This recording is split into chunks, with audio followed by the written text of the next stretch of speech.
Olá, meu amigo e minha amiga, tudo bem com você? É muito bom ter a sua companhia no programa Teólogos. Aqui nós estudamos a Palavra de Deus com calma, com tempo e com profundidade. Queremos que você conheça a Escritura, mas não apenas pelo conhecimento. Queremos que você tenha condições de melhor fazer a vontade do nosso Pai Celestial. Se você quiser aprofundar seus conhecimentos sobre a Palavra de Deus, eu sugiro que você visite a página biblia.com.br. Lá você poderá encontrar estudos bíblicos de diversos temas e também poderá pedir para que a Novo Tempo envie para você materiais para aprofundar seu conhecimento na Palavra de Deus. Além disso, você pode acompanhar os nossos programas com informações dos convidados, curiosidades e horários, acessando o endereço das redes que aparecem aí na sua tela. Toma nota, biblia.com.br e também os endereços das nossas redes sociais, onde você terá acesso a diversas informações sobre o nosso programa. Eu quero ler um verso muito interessante para você, para nós, Provérbios 22, 28. Você pode pegar a sua Bíblia agora e acompanhar. Provérbios 22, 28, diz assim: não removas os marcos antigos que puseram teus pais. Este texto fala de história, este texto fala de identidade. Sabe que é muito importante nós conhecermos a nossa história, conhecermos a nossa identidade, porque se nós não temos esse conhecimento, corremos o risco de sermos como crianças que poderão facilmente ser conduzidas por outros, que nos darão a versão da história. Por isso, no programa de hoje, vamos estudar o passado da igreja cristã, para melhor compreendermos o momento em que nós vivemos hoje. Seja bem-vindo. Está começando o programa Teólogos.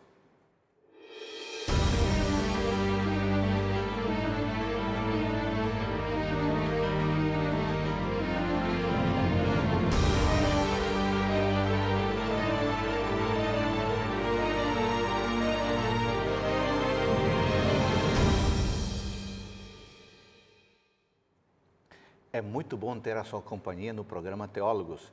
Aqui nós estudamos a Palavra de Deus com calma, com profundidade, e sempre temos convidados especiais que nos ajudam a compreender melhor o texto bíblico e os temas que dão sentido à Palavra de Deus.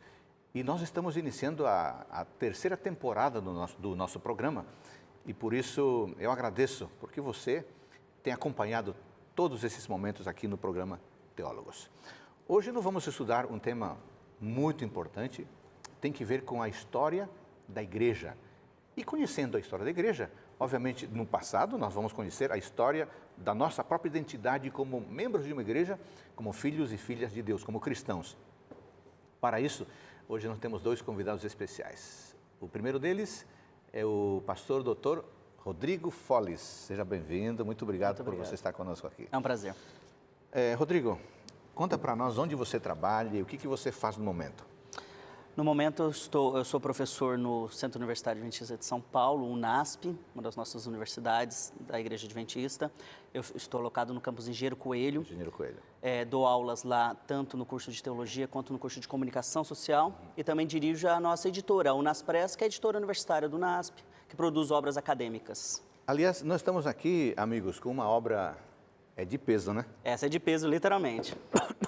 Quantas páginas, Rodrigo, tem essa Ela obra tem aqui? 742. Uau!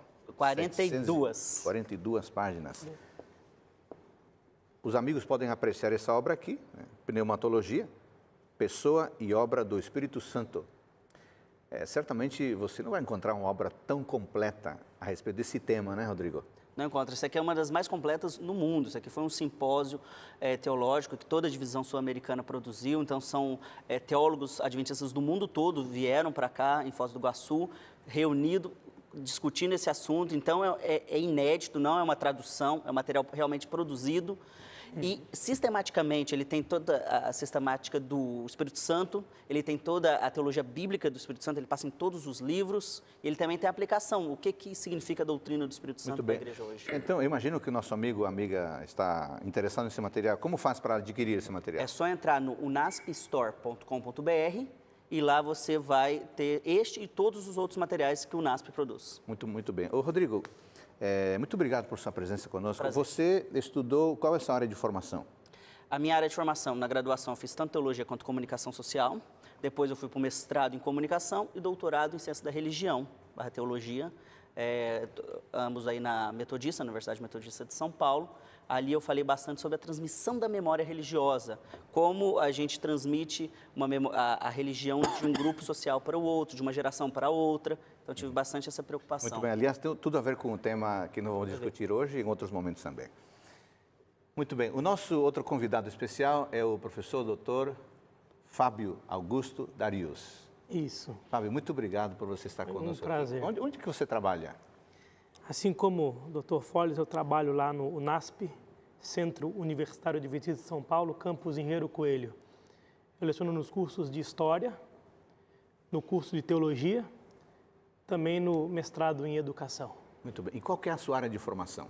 Eu sou historiador Você é historiador. por formação. Aí eu fiz o mestrado e o doutorado em Teologia Histórica em São Leopoldo, na Escola Superior de Teologia, Que a interessante. ESTE. Né? Uma boa escola, uma boa instituição. Eu tive Excelente. o prazer de fazer o meu pós-doutorado em Teologia Sistemática Recomendo. nessa escola, muito boa Fantástico. mesmo. Fábio, você tem pesquisado o quê? O que você pesquisou, por exemplo, no mestrado e no doutorado? Basicamente, eu pesquisei o século XIX e, privilegiadamente, Ellen White, no contexto do século XIX. Ellen White, enquanto filha e mãe de seu próprio tempo. Muito interessante. Aquela que recebeu, né? E aquela que, inspirada, né? Nos legou tantas coisas tão importantes até hoje. Então, foi o meu contexto no mestrado e doutorado. Muito bem. Rodrigo e Fábio, muito obrigado pelo tempo de estarem conosco e agradecemos também ao UNASP Campus Engenheiro Coelho, porque permitiram a vinda desses dois professores doutores para esclarecer e para ajudar a compreender melhor o tema de hoje. Aliás, Rodrigo, podemos começar com o seguinte: por que é importante uma pessoa comum, uma pessoa que vive seu dia a dia, que não é pesquisador como você, não é um acadêmico, por que ela precisa ter consciência da história, da historiografia? Por que isso é importante para o dia a dia? É muito importante, né? Você sabendo ou não da história, a história te influencia. Nós somos quem somos hoje, chegamos como pessoa, como religião e como país, nação, mundo, a viver o que vivemos por causa que a história nos conduziu até agora. Então, estudar a história, ela serve para duas coisas: entender por que somos quem somos, pensarmos o futuro a partir disso, e também para evitarmos os mesmos erros que cometemos no passado. Então, um povo sem história é um povo que tende a cometer erros novamente, os mesmos erros, em vez de melhorar. Então, aí está a importância do estudo da história como um todo, e eu acho que aplica para a igreja também. A igreja, quando olha para o seu passado, ela entende por que nós chegamos aqui, e ela pode pensar aonde nós gostaríamos de chegar, pela graça de Deus. Interessante. Ô, Fábio, você é um historiador. Faz a diferença ter o contexto, o marco histórico para compreender o texto bíblico?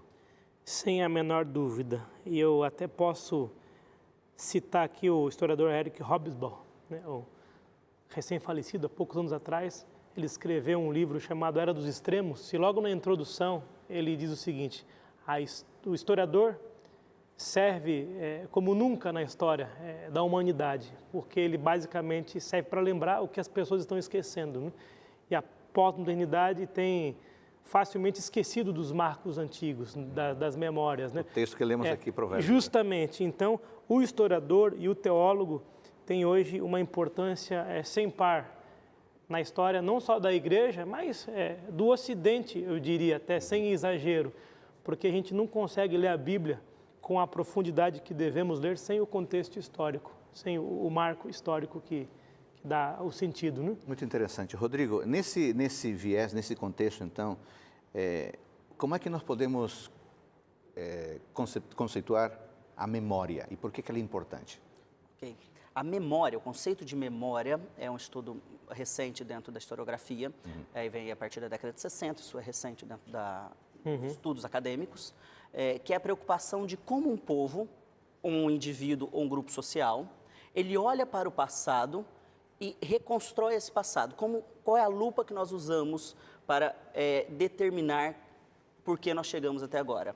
a construção da memória é este olhar para o passado e falar, nós fizemos lá no passado isso, o passado significou isso, e por isso nós vamos caminhar aqui. Então, quando nós pensamos na construção da memória, nós estamos pensando intimamente na construção da identidade de um povo. Então, pensar memória e história, nós estamos pensando quem nós somos. Essa é a pergunta que eu acho que vale $1 milhão, né? Quem nós somos, ou quem nós gostaríamos de ser, e qual o objetivo da vida nossa enquanto estivermos aqui. Então, o estudo da memória é o estudo dessa preocupação, dessa construção da nossa identidade como indivíduos e como grupo. Agora, Fábio, muito interessante isso, a necessidade de resgatar a memória. É possível perder a memória e, com isso, comprometer a nossa própria identidade, por exemplo, a identidade cristã? Sem dúvida. E não é simplesmente você ficar um desmemoriado, deixar de esquecer, deixar de lembrar de fatos. Você perde o seu vínculo familiar, comunitário, cristão e aí o que o Fowler disse, você perde a sua identidade, você não sabe mais quem você é. Você recorre a tudo quanto é filosofia. A gente começa a viver a tradição apenas, Justamente. Né? A gente não vive, a gente faz algo, mas a gente não sabe por quê. Por que a gente faz isso? Então perde o valor, não é? Sem dúvida nenhuma. A memória é muito mais importante do que se pensa. Agora, comumente, né? Rodrigo e Fábio, Fábio estava pensando o seguinte, as novas gerações, me dá a impressão que elas tendem para olhar só para o futuro. Com isso, esquece do passado. Esse é um risco também? Isso é um risco, não só para as novas gerações. Eu vou dizer que é uma onda de novas gerações que até os velhos ali, os mais, eles podem perder isso. Ou a gente vive só o presente, aí um carpe diem, viva hoje, seize the day, vamos viver só agora, amanhã não importa. Ou a gente vive demasiadamente no futuro, só o futuro que importa. Tipo, o que eu vou fazer amanhã, tipo, o passado não justifica. Então, aí é aquela ânsia do jovem de querer reformar tudo. Vamos mudar todas as coisas. Aí ele não para, já vai, senta aqui, meu jovem. Vamos pensar por que as coisas são como são? Eu não discordo que precisamos de muitas reformas. De uma nova reforma protestante, talvez. Só que, calma aí, por que a gente precisa dela? Nós chegamos até aqui por quê? O que é que precisa reformar? Se a gente reformar, a gente vai perder aquilo que nós somos como identidade. E muitas vezes vem bandeiras políticas, teológicas, movimentos paradigmáticos. Mas, não, vamos mudar tudo que está por aí. Estamos contra tudo que está por aí. Já vai. Nós não somos contra tudo que está por aí. Tem uma expressão que fala, né, que quando a gente vai lá, pega o bebê, põe na banheira, lá, lava ele e tudo, aí a água está suja, a gente precisa jogar lá fora, mas a gente tem que tirar o bebê antes, né? Claro. Importante, né? Nunca se esqueça. Nunca se esqueça. Agora, Fábio, sabe o que estava pensando? Que a história, obviamente, é formada por fatos.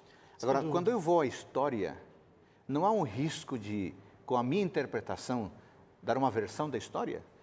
Não haveria esse risco, por exemplo, na história bíblica, de me aproximar e dar a minha própria versão? Aliás, isso acontece, né? Sem dúvida. O próprio Nietzsche já escreveu que não há fatos, apenas interpretações, né?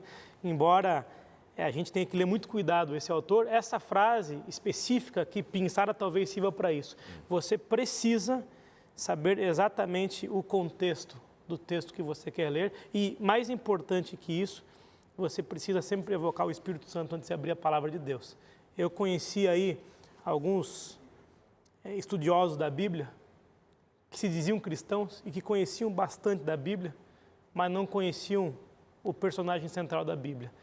E aí é bobeira, aí não serve para muita coisa. Então, de fato, você, quando à luz do Espírito Santo, à luz da reta doutrina, interpreta a Bíblia, então você consegue ali, de fato, algum resultado favorável. Senão, é pretexto. Né? Rodrigo, quer dizer que, pelo que nós conversamos até agora, o conceito de memória anda junto com o conceito de história. Isso, perfeito. História memória e história, eles estão intimamente. A gente não pode confundir os dois. Memória não é história, história não é memória. Mas os dois estão intimamente ligados.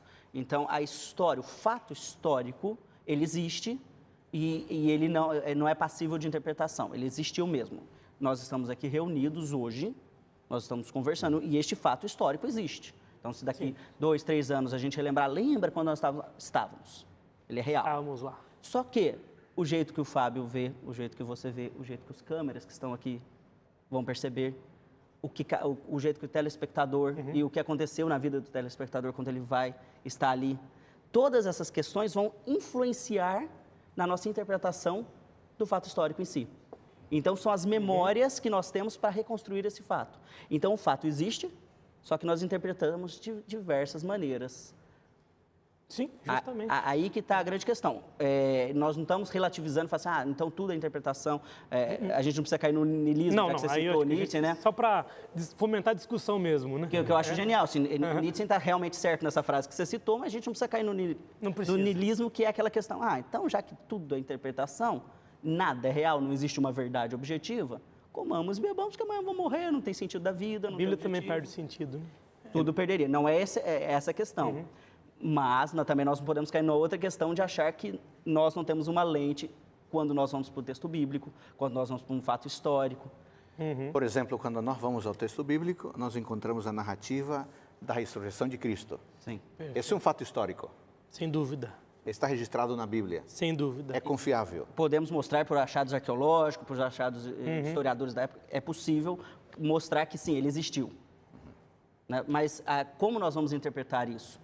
O Dr. Fábio falou uma coisa bem interessante. Ele conhece vários teólogos, por assim dizer, que estão lá, que conhecem, que podem citar onde está o texto, o achado arqueológico, mas não encontrou o Jesus que ressuscitou. Ele conhece a história do Jesus que ressuscitou. Olha como a construção da memória é diferente. Sim. Então, O próprio fato perde o sentido sem a crença, né? ele vira um fato acadêmico, por assim dizer, né? Aí eu posso te dar uma aula maravilhosa sobre toda aquela questão, mas sair da aula, o que isso mudou em mim, o que isso mudará nos meus alunos, o que isso mudará no mundo. Aí que está a grande Não questão. serviu. A construção da memória, elas são diferentes. Qual o objetivo dessa construção? Então, quando eu falo de transmitir uma memória, não é transmitir uma informação.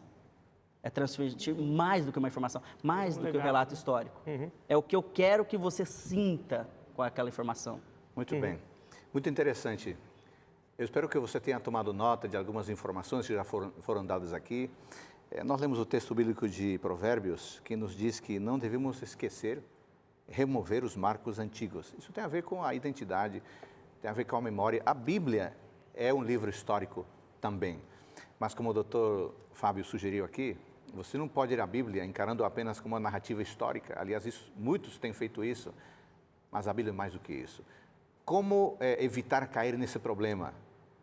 Pedindo que Deus nos oriente na hora da leitura da Palavra de Deus. No próximo bloco, nós vamos tratar de um outro assunto importante relacionado a este, que é a perspectiva privilegiada que nós temos ao lermos a história quando olhamos com os óculos do cristianismo. Voltamos num instante.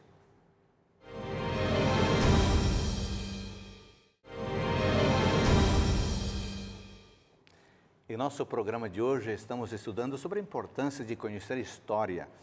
Aliás, no bloco anterior, falamos justamente sobre esse privilégio, Fábio, que o cristão tem de observar a história e de analisá-la da perspectiva cristã. Sim. Faz alguma diferença isso? Sem dúvida. E eu ainda costumo dizer para os meus alunos do curso de História lá do UNASP, o privilégio que nós temos de estudar a história a partir da metanarrativa do grande conflito, onde você consegue ver o fim da história desde agora, a partir do seu início, sem parecer perdulário ou qualquer coisa assim, porque você tem a historiografia até certo ponto, mas a fé que lhe complementa, né? Mas a grande questão que me parece importante é precisamente a da cosmovisão cristã como pressuposto, né? Estava estudando um pouquinho esse respeito uns dias atrás, né? Qual que é a diferença entre a cosmovisão cristã e outras cosmovisões? Isso. Espera só um pouquinho. Amigo, você sabe aquele caderninho que você usa para tomar nota? É o momento de você tomar esse caderno agora para anotar. Aliás, duas palavras que o Fábio já falou que são muito importantes. A primeira é metanarrativa.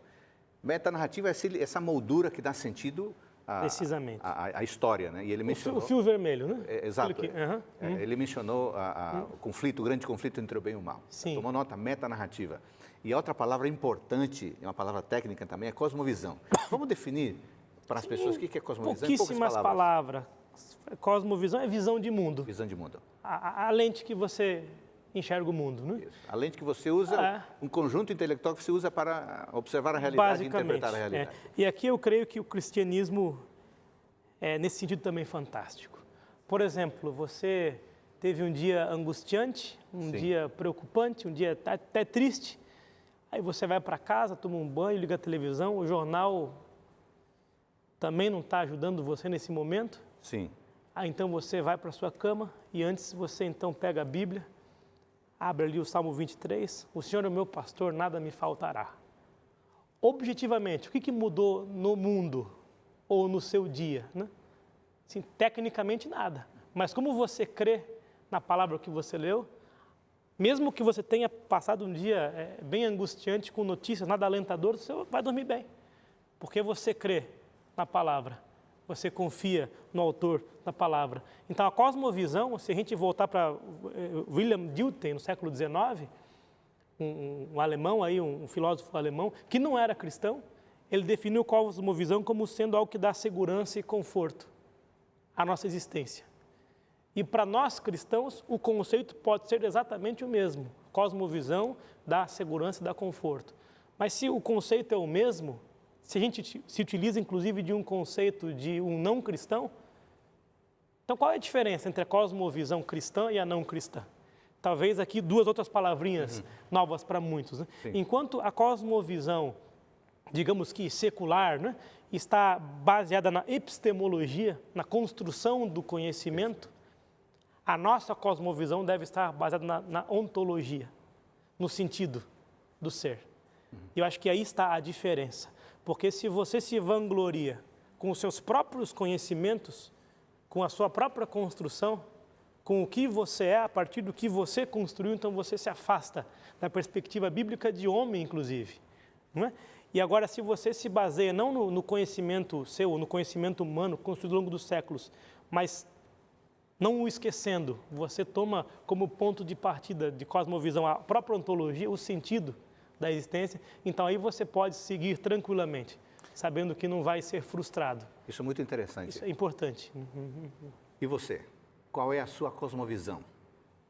A cosmovisão que você vive, o modo de interpretar a realidade, os fatos, dá a você segurança? Sim. Mas uma segurança real? Você tem certeza que dá segurança? Experimente a cosmovisão cristã a partir da Bíblia. Certamente a sua vida será diferente. Rodrigo, o nosso tópico principal aqui é a historiografia da Reforma Protestante. Com essas informações como pano de fundo, como é que nós podemos olhar agora para a Reforma Protestante? Qual a nossa interpretação disso que é um fato histórico? Então, vamos pegar a partir do que o senhor Dr. Fábio Darius acabou de falar. Eu posso ter várias cosmovisões. Eu posso ter uma cosmovisão bíblica do grande conflito, de que Deus age na história, Deus não é aquele Deus distante, que está, como os deuses gregos, lá. Impassivelmente observando, né? Não faz nada. O máximo que ele faz é jogar um raio em nós. Não, esse não é Deus. Deus é um Deus que age na história. Ele conduz a história para que tudo que a história der seja da vontade dele. Não, peraí, você está sugerindo que a Reforma Protestante não pode ser interpretada apenas como ações humanas? Perfeito. Nós podemos olhar a história protestante e falar o seguinte: a Reforma Protestante, ela aconteceu por causa que a imprensa foi criada, porque o contexto social e político foi criado, porque o capitalismo emergente surgiu. Todas as questões humanas e reais, verdadeiras. A gente pode olhar para elas como maneiras realmente que conduziram a reforma. Agora, mas qual é o problema de ver a Reforma Protestante só como ações meramente humanas? Nós tiramos Deus da história. Ela fica incompleta. E o que acontece quando tiramos Deus da história? Nós temos uma visão secularista, nós não temos mais uma visão bíblica. Não é errado, se você quiser acreditar nisso, você tem o seu direito, mas você deixa de ser cristão a partir do momento que existiria alguma limitação de tirar Deus da história? Você volta à perspectiva de cosmovisão baseada na epistemologia. Que tem sérios limites. Que tem sérias limitações. Que já se mostrou muito precária. Sem dúvida. A ciência em si, ela é algo bom. Ela nos trouxe a medicina, ela nos trouxe... a gente vive mais, ela nos trouxe saúde. Muitos desenvolvimentos. Muita coisa boa. Mas ela também nos trouxe guerras, bombas nucleares. Sem dúvida. Ser humano como centro do processo, que é essa cosmovisão mais secularista, sem o Deus da história, sem Deus agindo na história, não precisamos de Deus para os nossos esforços, nós venceremos até mesmo a morte, mostrou que não funciona. Bom, vocês estão sugerindo que na visão cristã da história, nós saímos de um antropocentrismo e vamos para um teocentrismo? Eu acredito que podemos falar alguma coisa nesse sentido, sim. Vamos explicar bem o que nós queremos dizer com essas palavras. Sim. O antropocentrismo é colocar a razão humana no centro. Se eu entendo que a razão humana é o centro e o único objeto que eu preciso buscar, se você estudar, você vai conseguir tudo que você quiser. Sentido de vida, você vai ter identidade, você vai ter tudo. Pronto, educação é tudo. Isso seria o antropocentrismo. O teocentrismo que a gente defende biblicamente é aquele teocentrismo que educar é bom, porque Deus manda. Você não despreza essas coisas Você não boas? despreza nada. A ciência é bom, o médico é bom. Você, se ficar doente, você pode buscar um hospital. Só que isso tudo só tem sentido, identidade, a partir de Deus no centro de tudo. Por que que eu estudo a natureza? Por que que os primeiros cientistas começaram e quiseram estudar a natureza? Porque ela era criação, segundo eles, da mão de Deus. Justamente Eles não eu ia viam problema comentar. nisso, nenhum problema nisso. Não, ao contrário, não. Eu ia comentar justamente isso, porque talvez alguns que gostam de história, então leem alguns conceitos históricos relacionados a alguns períodos específicos. E basicamente o teocentrismo foi o paradigma da Idade Média, né? Que a gente chama de Idade das Trevas. Idade das Trevas. Mas essa é uma visão negativa, né? É estranho, é estranho. Então, quando você vê o teocentrismo anulando a razão humana, Ruim. isso é ruim. Isso é ruim. Agora, quando você vê a palavra na sua acepção de fato, né? Ou seja, o Deus no centro da vida, isso é cristão. Ou seja, o ser humano foi criado à imagem e à semelhança de Deus. Portanto, ele é racional. Sim. E pensar não é um problema, muito pelo contrário. Te tira dessa angústia, desde que o seu pensamento seja encetado com a visão de Deus para a sua própria vida. Senão, é frustração total. Eu costumo brincar com os meus alunos, sábado à noite, quando você está sozinho em casa, ninguém ligou para você, né? Você não tem nem dinheiro para sair, comer alguma coisa, uma pizza, qualquer coisa. Você está assim angustiado, né? Dificilmente você vai ler Sartre, Nietzsche ou qualquer um para encontrar sentido. Mas na Bíblia você encontra algum sentido. Ali você vê o valor de cada um desses livros. Agora, Rodrigo, é muito interessante a nossa conversa. Mas não haveria um risco de ir para o outro lado? Por exemplo, pensar que as ações da Reforma Protestante seguiram meramente uma perspectiva sobrenatural? Sim, são dois extremos que a gente tem que evitar. A gente pode cair para o extremo de achar que nada técnico, que nada das mudanças sociais, econômicas e políticas foram influenciadas, ajudaram a reforma, e cair para o outro lado. Deus age apenas misteriosamente. Lembra de um caso que eu acho que ilustra bem isso? Um dia dei carona para algum aluno por aí, aí ele me perguntando, eu estava ali ainda acabando meu doutorado, ele olhou para mim e falou assim: você está fazendo doutorado? Sim, que área? Em teologia. Você não tem medo de perder sua fé? Ele me perguntou, aquilo me surpreendeu. Eu falei assim: medo de perder minha fé? Porque quem estuda demais acaba perdendo a fé, não é? Fica louco. Fica louco. Eu falei assim: olha, depende qual objetivo que você está estudando. Para quem? Para quem você está estudando. Uhum. Então, nós vermos esse teocentrismo, Deus como centro da história, Deus como aquele que levantou Lutero, a gente pode cair para esse lado, assim, é só o sentir do Espírito, é só o agir do Espírito. Mas eu não preciso ir para este lado, eu posso estudar muito, eu posso entender que Lutero tinha estudado muito, que ele era um grande homem, estudioso, que ele também usou de todos os equipamentos de sua época, da prensa tipográfica que havia sido acabado de inventar, e que, na verdade, Deus agiu na história sobre essas coisas humanas. Então, quando você cria um instrumento, quando você vai trabalhar, Deus está agindo na história ali também.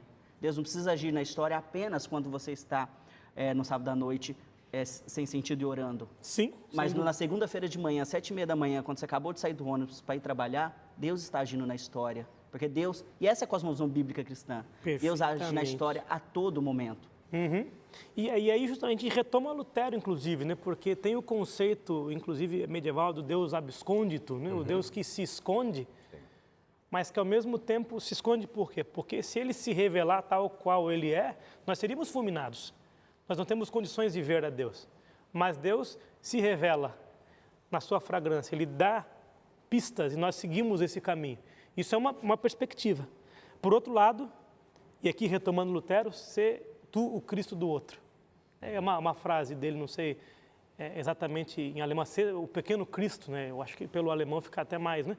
E aí você percebe em você mesmo, mediante a atuação do Espírito Santo em você, a modificação na história, tanto da sua vida quanto da vida do outro. Então, nesse sentido, eu gosto de ver a atuação de Deus na história. Né? Agora, Fábio, podemos olhar para a Reforma Protestante e pensar que ela também tem uma dimensão escatológica? Olha. Creio que sim. Eu creio que sim. Porque Deus, ele se levantou. Quer dizer, Deus nunca esteve agachado, digamos assim, mas levantou homens, né? Que deram continuidade a um processo que vem desde o início da história, né? Então, a igreja sempre teve o seu remanescente. Isso. Desde o início, né? Nunca houve um vácuo remanescente, né? Digamos assim, né? Mas naquele contexto específico da história dos pré-reformadores, dos reformadores, acho que foi necessário que Deus levantasse um homem. Eu acho que a gente pode ampliar aí o termo escatológico, no sentido da teologia clássica, sempre vai falar do o já e o ainda não. Isso. Sim. Então, quando a gente considera que algumas coisas escatológicas já aconteceram e algumas ainda não aconteceram, estão para o futuro, eu posso dizer que a ação de Deus sempre é escatológica. Então, quando Deus age na história, ele já está... Sim. Ele já pensando. no futuro, ele está preparando a sua grande volta, o seu grande triunfo final, né, por assim dizer. E aí o pessoal às vezes pergunta, sempre em aula, né? Mas professor, isso faz parte da profecia? Isso não faz parte da profecia? O que eu posso tomar a sério? O que eu posso tomar? E a minha resposta é muito simples, até básica demais. Eu digo, tudo é sinal dos tempos para aquele que crê. Tudo indica a volta de Porque a sua cosmovisão Justamente. vai ver isso tudo como sinal. Todas as coisas são regidas por Deus, para Deus e para o seu propósito. Ou seja, para grande retorno escatológico de Cristo Jesus. Eu vejo dessa forma também, perfeitamente. Fábio, falando da Reforma Protestante, esse é o nosso tema principal, uma historiografia, qual teria sido uma das principais contribuições dos reformadores, a sua influência em relação ao povo? Perfeito. Eu creio que, basicamente, os reformadores atuaram como uma espécie de profetas. Né? O que faz o profeta? O profeta faz duas coisas. O profeta denuncia e o profeta anuncia. Né? Ele denuncia a sua época, o seu tempo, a sua perspectiva de mundo, sua visão de mundo, e ele anuncia o reino de Deus. E esses pré-reformadores e o próprio Lutero fizeram, dada a luz que receberam, no contexto que viveram, esse papel profético, levando, da forma como conseguiram, a palavra de Deus ao povo, fazendo com que o povo tivesse longe das suas costas aquele fardo da teologia medieval católica e pudessem, pelo Espírito Santo, mediando a consciência, encontrar a luz da verdade através do texto bíblico. Então, o que esses reformadores fizeram foi basicamente isso. Eles traduziram a Bíblia para a linguagem do povo, deram a Bíblia para o povo e, a partir disso, começou precisamente o começo do fim do pensamento medieval teocêntrico e deu início à modernidade, para o bem e para o mal, né? Porque Weber, há excesso também nisso. Né? O Max Weber, sociólogo importante aí, né, pai da sociologia moderna, ele vai, na tese dele, no livro clássico dele, que é Ética Protestante e o Espírito do Capitalismo, ele vai concluir que, a partir dessa ética protestante, a gente pode potencializou que o capitalismo surgisse. Um dia eu ouvi uma analogia que eu achei muito interessante, porque o Max Weber ele vai colocar que a vocação, tipo a cosmovisão cristã, quando ela entra dentro dessa nova concepção de ser humano, eu sei que agora Deus age na história, Deus está pedindo para que eu faça aquilo que eu estou fazendo para Ele, para a honra e glória de Deus, e Ele está aqui agora, Ele não está escondido, como o Dr. Fábio falou. Sim. Isso me dá um sentido de vida, porque o que a gente falou, quando eu vou segunda-feira trabalhar, eu estou fazendo isso para a honra e glória de Deus. Aí, um dia, um historiador me fez a seguinte análise, assim, que eu achei interessante. Falou, essa mesa, na Idade Média, quando ela fosse feita, ela seria feita para ser útil. Então, aqui embaixo, ela seria toda de qualquer jeito. Só que, a partir do momento que a Reforma Protestante veio e trouxe que Deus estava aqui na história, que tudo que você faz é para a honra e glória de Deus, e você anuncia que o reino já está aqui, e que o reino ainda vai se completar de uma magnitude, você tem que estar preparado para isso, e não tenha medo, Deus está com você. Todas essas máximas da Reforma Protestante, esse historiador me disse o seguinte, que essa mesa agora ela era perfeita, em todos os detalhes, até onde a gente não iria ver e não iria usar, aqui embaixo, ela seria perfeita, porque era para a honra e glória de Deus. Essa percepção de Deus alterou A percepção ação de humana. vida, a sua identidade. Muito interessante. Bom, eu acho que seria muito bom que você pudesse tomar nota do seguinte: foi dito aqui que os reformadores denunciaram e anunciaram. Mas o que eles tiveram como fonte para a denúncia e para o anúncio? Perfeito. A palavra de Deus. A palavra de Deus. Você pode ter a perspectiva que você quiser para interpretar o mundo, mas se você quiser ter uma perspectiva correta, verdadeira e que lhe dê segurança, tome a palavra de Deus. A Igreja Adventista promove a leitura da Bíblia todos os dias num projeto chamado Reavivados por Sua Palavra, que aliás tem aqui durante a semana e diariamente na TV Novo Tempo. Acompanhe esse projeto. Você terá o conhecimento da palavra de Deus e será capaz de interpretar corretamente a história, o que é uma grande bênção. Voltamos em seguida e estamos discutindo o tema, a historiografia da Reforma Protestante.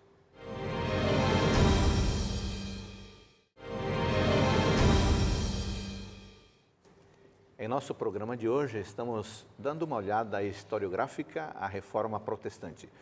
Eu queria começar aqui, Follis, falando do historiador Lindenberg. Ele diz que reformadores encorajavam as pessoas a julgar a doutrina ou as doutrinas pela Bíblia, enquanto que as igrejas voltavam-se à história para reforçar conceitos individuais. Perfeito. O que significa isso? Ó, essa frase é muito importante. Eu acho que, como o Dr. Fábio falou no bloco anterior, né, a gente precisa anunciar e denunciar aqui. É importantíssimo quando a gente vai lembrar que a Reforma Protestante, a máxima dela é somente as Escrituras. Precisamos voltar para o texto bíblico e o texto bíblico precisa nos guiar. Só que aí, como nós falamos de cosmovisão, da lente que você olha, do jeito, da memória que você constrói para o texto, muitas vezes a gente abre o texto bíblico e não necessariamente estamos sendo bíblicos. Então, muitas igrejas... Assim, como alguém pode abrir a Bíblia, ler a Bíblia e não ser bíblico? Perfeito. A igreja abre lá o texto, lê o texto e fala, já, não entendi isso aqui. O que é a história, os historiadores, o que Lutero falou sobre esse texto? Justamente. O que fulano falou sobre esse texto? A pessoa não vai... O que o texto falou sobre o texto? Mas qual o problema em consultar os especialistas? Sobre a nossa cosmovisão, não que seja um grande pecado, até interessante, porque você pega, do ponto de vista histórico, eu vou dizer que isso é muito lindo, é fantástico.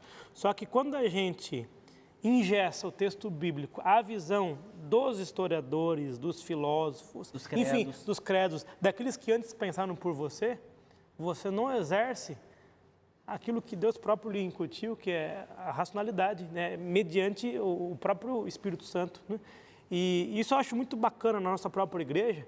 Nós temos excelentes escolas de formação, seminários teológicos, grandes professores de teologia, grandes pastores.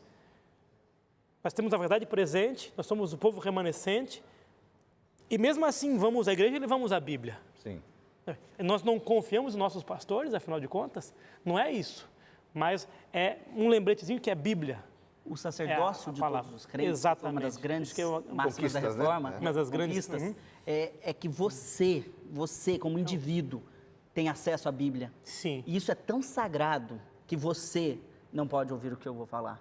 Você tem que ver você e o Espírito Santo. Conferir, né? Caia de joelho. Eu vou falar, o doutor fulano pode falar, os credos apostólicos, o que Lutero, os que os pais da igreja falaram, importantíssimo. É importante. Nós devemos voltar, conhecer nossa história, só que não necessariamente concordar com ele. Devemos concordar com o texto bíblico e de joelho no chão pedindo orientação do Espírito Santo. Cada pessoa individualmente. E eu vou dizer uma coisa nesse sentido, é quase que um testemunho aqui. Sim. Eu estava terminando o doutorado, ou seja, totalmente instrumentalizado por tudo quanto é filósofo, historiador, sociólogo, escrevendo a tese mesmo. Quem já passou por isso sabe o que estou falando. É um tempo fantástico, mas ao mesmo tempo é muito duro também, né?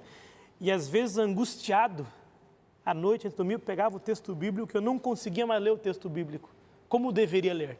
Sempre procurando alguma questão, o que o fulano disse do texto, o que o fulano disse, o que o pastor... Alguém para legitimar. Alguém para legitimar o texto. Eu preciso disso para a minha tese.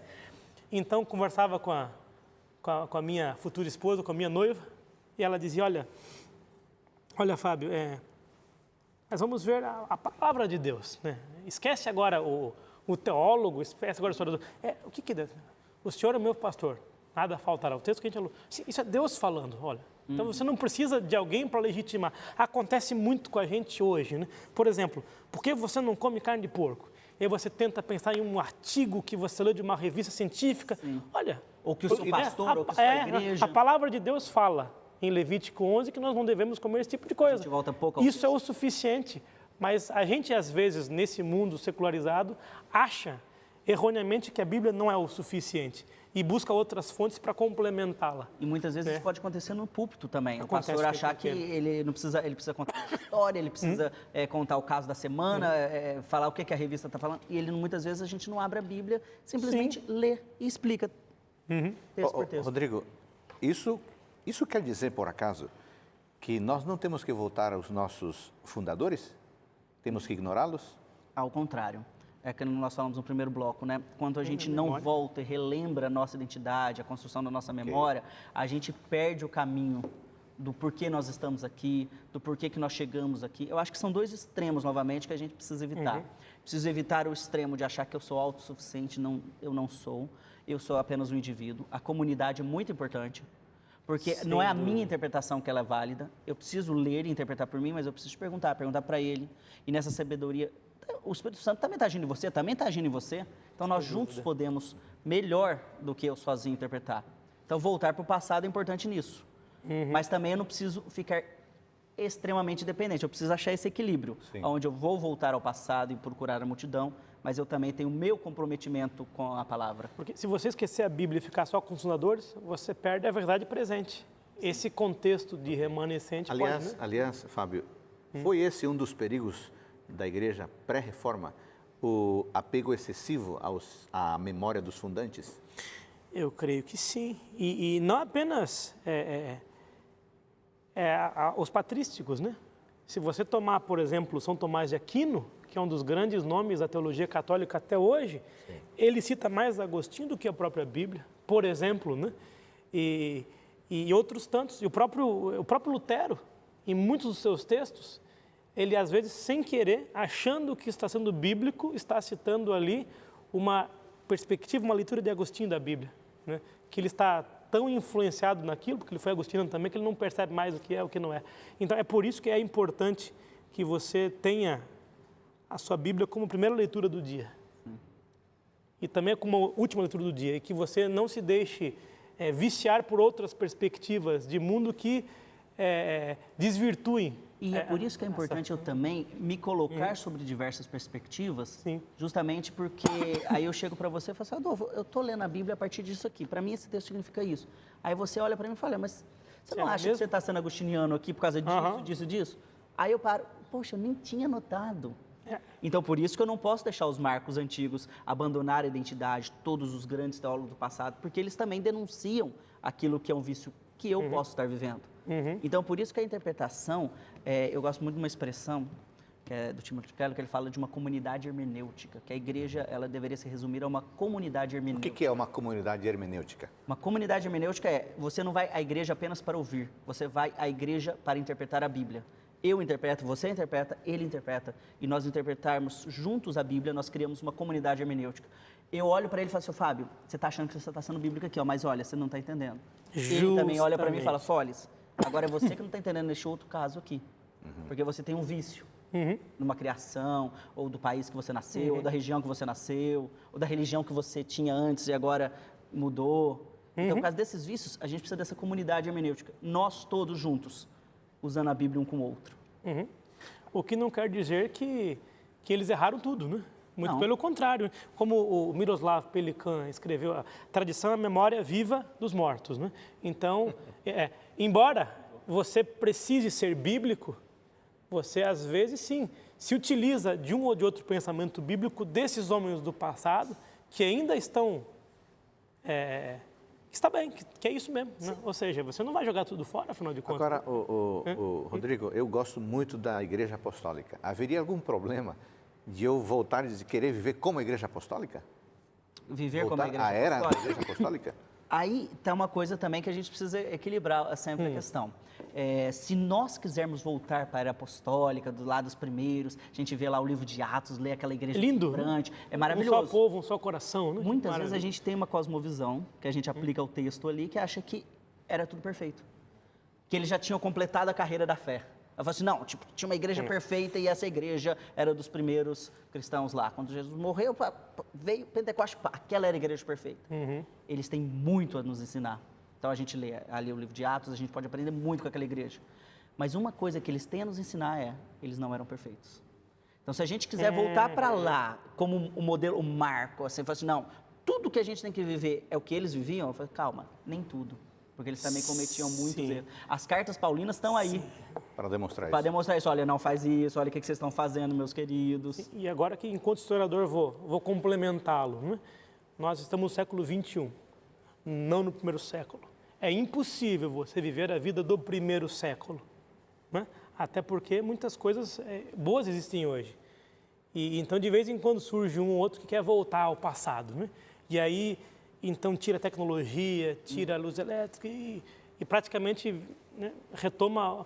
Não, você tem que viver o espírito da Igreja Apostólica. Esse é possível. Bíblico. É precisamente isso.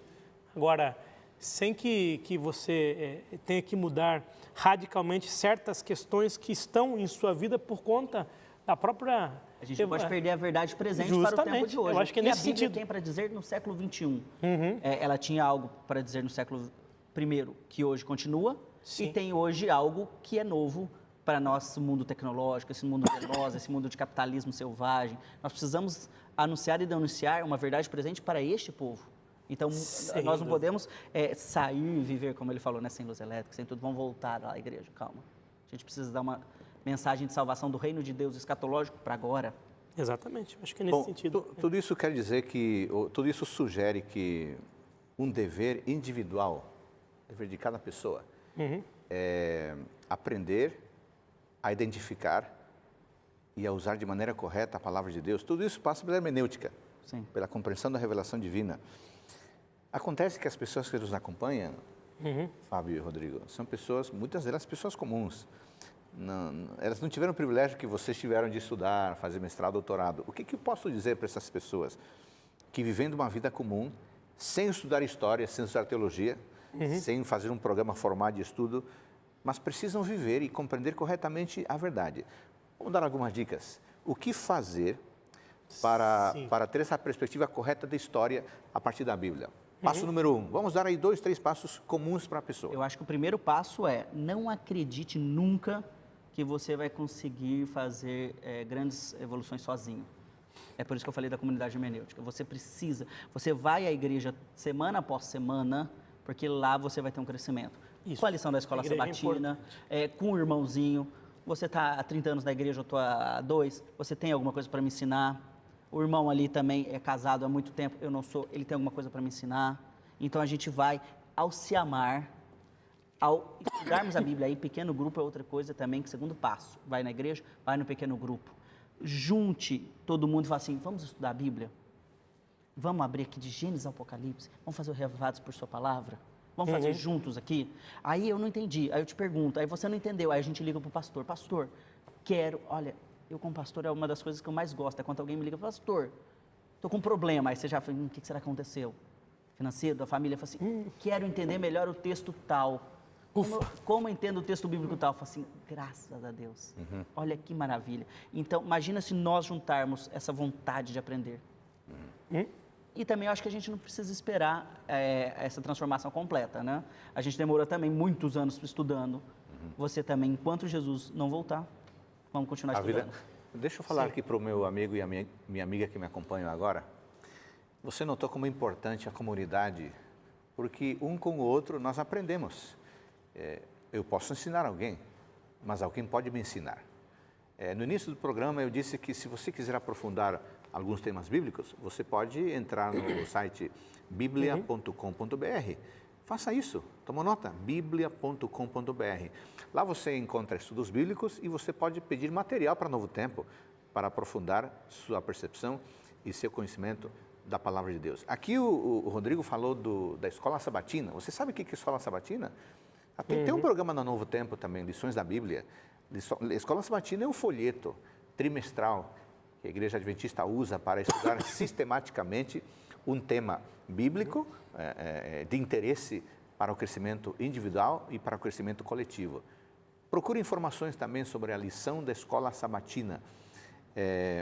Fábio, que mais dica nós podemos dar para a pessoa para que ela não corra risco de olhar para a história e ser enganada ao interpretar a história? A gente não precisa inventar muita coisa. Então, 2 dicas muito simples. Sim. Leia a Bíblia e converse com o autor da Bíblia. Só. Aí você está preocupado, como eu vou guardar o sábado, o que eu tenho que deixar de fazer, o que eu tenho que fazer? Vamos com calma. Leia e converse com o autor da Bíblia. Você, ao longo desse processo, vai perceber exatamente o que você tem que fazer, o que você tem que deixar de fazer, e o processo é a vida inteira, não é? Porque você lê João 14,6, eu sou o caminho, a verdade e a vida. O próprio Jesus falando dele mesmo, não é? Então você está buscando a verdade. Agora, quando você percebe que precisa buscar a verdade, é porque a verdade já o encontrou. Claro. Sem dúvida nenhuma, não é? Sem dúvida nenhuma. Então, você fica preocupado, eu não entendo isso, não entendo aquilo. Aí a gente volta ao que eu falei. Aí você procura na comunidade de fé, na igreja, no pastor, essas respostas. Mas note que coisa linda que acontece com você. A verdade, isso eu costumo dizer, ao mesmo tempo é o caminho e a vida. A vida é a verdade e o caminho é a verdade e a vida. Então você está no processo. E quando você não larga esse caminho, não abandona esse processo, então você certamente fará grandes progressos. E mesmo sendo leigo, assim, formalmente falando, não tendo estudos, né, você terá uma perspectiva da história correta, do ponto de vista... Talvez não conheça um outro conceito aqui, um outro historiador ali, mas você sabe para onde está se encaminhando, de onde você saiu, para onde você está vindo. Então isso é muito importante. Estamos nos encaminhando para o fim, mas uma rápida palavrinha aqui. Nós mostramos o livro do início, né? Pneumatologia, Pessoa e Obra do Espírito Santo. Em poucas palavras, Rodrigo, para interpretar a história, qual é o papel do Espírito Santo para interpretar corretamente a história? Quando Jesus, perto dos últimos acontecimentos, antes dele ir embora, ele falou o seguinte: quando eu for, o Pai vai enviar o Espírito Santo para vocês. E o Espírito Santo vai guiar vocês em toda a verdade. Ele vai mostrar para vocês o pecado de vocês e vai ajudá-lo nesse processo de conversão. Nós temos essa questão muito ampla, que nós achamos em tudo na nossa vida, que nós precisamos fazer alguma coisa. Que nós precisamos fazer algo para nos salvar, que nós que precisamos estudar muitos livros para nos salvar, que nós precisamos ficar dias e dias de jejum e oração. Todas essas coisas são importantíssimas, boas, tem o seu lugar, são bíblicas. Mas o que Cristo fala é o seguinte: clamem pelo Espírito Santo. Ele virá e ele vai nos guiar. Aí, imagina uma igreja cheia do Espírito Santo, é aquela igreja que se ama, é uma igreja que busca a Bíblia, que estuda, que vira comunidade hermenêutica. Então, é o que o Dr. Fábio falou: abra a Bíblia, leia e clame pelo Espírito Santo. Ele, como o autor da Bíblia, vai nos ajudar a interpretar a Bíblia. É só isso. Muito bem. Da perspectiva da história, uma das grandes contribuições dos reformadores foi levar as pessoas de volta à Bíblia, porque através da Bíblia como metanarrativa, as pessoas poderiam interpretar corretamente a realidade. Como é que você tem vivido, amigo, amiga? A palavra de Deus é sua fonte para interpretar a vida? Tomara que sim. Faça isso todos os dias. Comece seu dia lendo a palavra de Deus. Dessa forma você estará seguro e segura para viver da forma como Deus quer que você viva. Obrigado por sua companhia, obrigado ao Fábio e ao Rodrigo por estar conosco. Nos encontraremos no próximo programa Teólogos.